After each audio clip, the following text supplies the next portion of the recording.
maayar qashin ururiye ka noqotay magaaladii ay ka talin jirtay.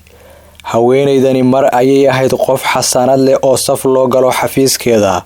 Waxay ku socon jirtay gawaari qaali ah iyadoo lahayd ilaalo aad u adag. Warbixintan ayaan ku dul istaagi doonaa afgembiga ku dhacay nolosha Sofie hermansson. Lexar oo ku xirrow bogga Maxamed Muuse Tarsan siina faafi muuqaalkan. Mahadsanid. Sofie hermansson waa 57 jir ku dhalatay magaalada Gothenburg ee dalka Sweden.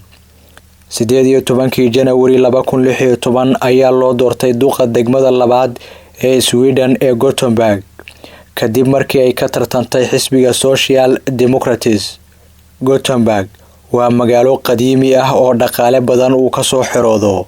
Waxay leedahay deked muhiim ah, waana magaalo caan ku ah kanaalada. Sofie hermansson markii ay xilka la wareegtay waxay degdeg u dardargelisay kaabayaasha dhaqaalaha, warshadaha iyo arrimaha bulshada oo ay wax weyn ka qabatay.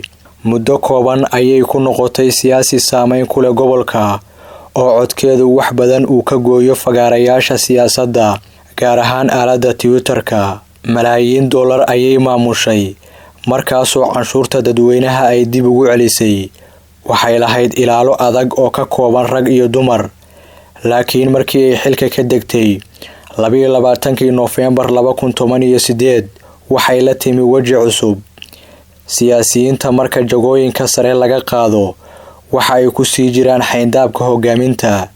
Badankoodu waxay noqdaan la taliyayaal, falanqeeyayaal ama mucaarad mar walba ka hadla danahooda, taasi oo keenta in qaarkood ay xilal dib u helaan. Kuwa kamid ah ayaa ku sifooba musuqmaasuq iyagoo tabcada lacago ay ku raaxaystaan mustaqbalka dambe. Balse Sofie hermansson sanado badan oo ay ku jirtay nolosha xafiisyada xurmadda iyo xasaanada leh ma aysan qaadin dhabadii lagu yaqiinay hogaamiyeyaasha.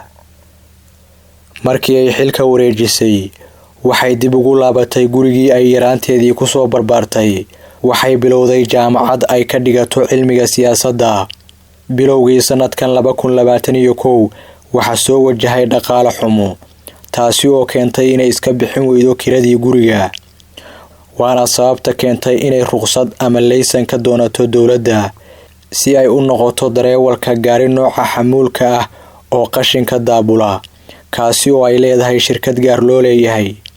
Shacabka Sweden ayaa la fajacay isbedelka nololeed ee ku yimid duqii hore ee Gothenburg, kuwaasoo su'aalo badan weydiiya mar walba ay la kulmaan. Iyadoo ka hadlaysay shaqadeeda cusub ayay tiri, nolosha siyaasaddu runtii waxay ahayd mid cakiran. Hadda waxaan ku shaqaynayaa madax bannaani, xoogayga ayaan isticmaali doonaa, laakiin tani waa shaqo caadi ah oo aan lahayn wax kulan ah ama wicitaan fara badan iyo daqiiqado mashquul ah. Shaqada cusub ee Sofie hermansson kama dhigna inay siyaasadda ka fariisatay.